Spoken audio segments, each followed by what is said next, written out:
Question क्या है, what is Krishna's primary profession. वही बात है, सबसे पहले क्या थे, तो इंग्लिश के टीचर थे। क्या थे? इंग्लिश के टीचर। कृष्णा की वाइफ का नाम क्या था, तो कृष्णा की वाइफ का नाम था सुशीला। ये आपको याद रखना है, ये बहुत इंपॉर्टेंट क्वेश्चन है ये दोनों। देन नेक्स्ट क्या है हमारे पास, what's the significant event that deeply affects Krishna. ऐसा क्या हुआ था उनकी लाइफ में जो कृष्णा को बहुत ज़्यादा इफेक्ट कर गया, तो वो थी उनकी वाइफ की death, his wives illness and death. याद रखना है, what kind of experience does Krishna have after his wife passing. क्या अनुभव था उनकी वाइफ के जाने के बाद, तो एक स्पिरिचुअल जर्नी। ठीक है, याद रखना है, पॉलिटिकल अवेकनिंग नहीं थी, बिजनेस वेंचर नहीं था, ट्रेवल वेंचर नहीं था, कुछ भी नहीं था, क्या थी? Spiritual journey.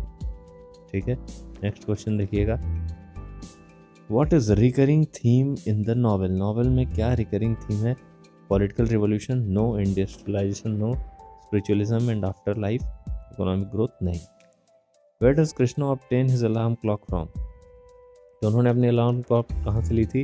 डिपार्टमेंटल स्टोर से, फ्रेंड के घर से, या फिर एक जंक स्टोर से मद्रास के। तो कहाँ से ली थी? मद्रास के एक जंक स्टोर से ली थी, याद रखना है।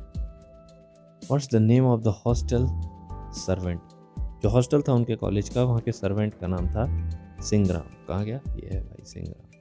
What type of bath does Singaram consider real bath. Singaram को लगता था कि जब हम कोई रिवर में नहाते हैं वही रियल बात होती है, तो इसलिए रिवर बाथ को रियल बाथ सिंग्राम कहते थे। ठीक है, what is the name of the headmaster of experimental school that involve with. क्या नाम था? द हेडमास्टर नाम था। ठीक है, हमको भूलना नहीं है, जो जहाँ पर वो पढ़ाते थे कॉलेज में, वहाँ पर मिस्टर ब्राउन थे, लेकिन हेडमास्टर थे उनके में हेडमास्टर ही। ठीक है, देखिए next, what's the key element of the headmasters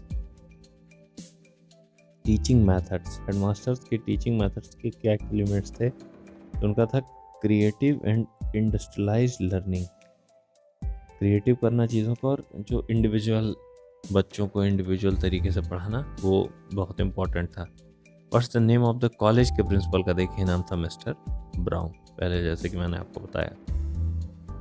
what is the amount of Krishna's monthly salary? 100 rupees, इससे ज़्यादा नहीं मिलता था। ठीक है, तो 100 रुपये याद रखना है।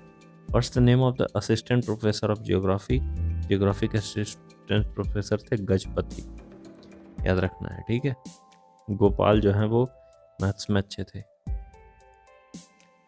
What's the name of the poem. वो कृष्णा ने जो पोएम लिखी थी उसका क्या नाम था और कितने पेज की थी? तो वो थी नेचर के बारे में और 50 लाइन्स की थी।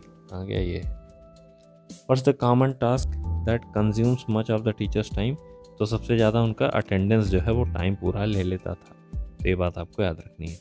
What's the subject that Gopal is very skilled in. Gopal सबसे अच्छे मैथमेटिक्स में थे, मैंने आपको इससे बताया। ठीक है, देन हम देखते हैं next question, what is reoccurring activity that Krishna does with the books. तो बुक्स से वो रीऑकरिंग एक्टिविटी करते थे, बार बार पढ़ना, रीड दम मल्टीपल टाइम्स। ठीक है, आपको याद रखना है। What's the primary setting of the novel. तो नॉवेल की प्राइमरी सेटिंग क्या है?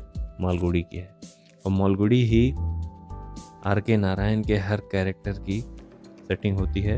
एक फिक्शनल एरिया है, फिक्शनल जगह है साउथ की, जो आर के नारायण जी के द्वारा खुद ही बनाई गई है। ठीक है, ऐसी कोई रियल में जगह नहीं है, लेकिन उन्होंने खुद ही मालगुड़ी को क्रिएट किया है, और वो हर स्टोरी को मालगुड़ी से रिलेट करके लिखते हैं, क्योंकि उनको जो भी दिखाना होता है अपनी स्टोरी में, जो कुछ भी रिप्रेजेंट करना होता है, वो मालगुड़ी के नाम से यूज़ करके रिप्रेजेंट कर लेते हैं। तो यही था टोटल 20 एमसीक्यू क्वेश्चंस। इनको आप प्रैक्टिस करिए, याद करिए, ऐसे ही मैं और क्वेश्चंस लाता रहूँगा। तो हमारे चैनल को सब्सक्राइब कर लीजिए।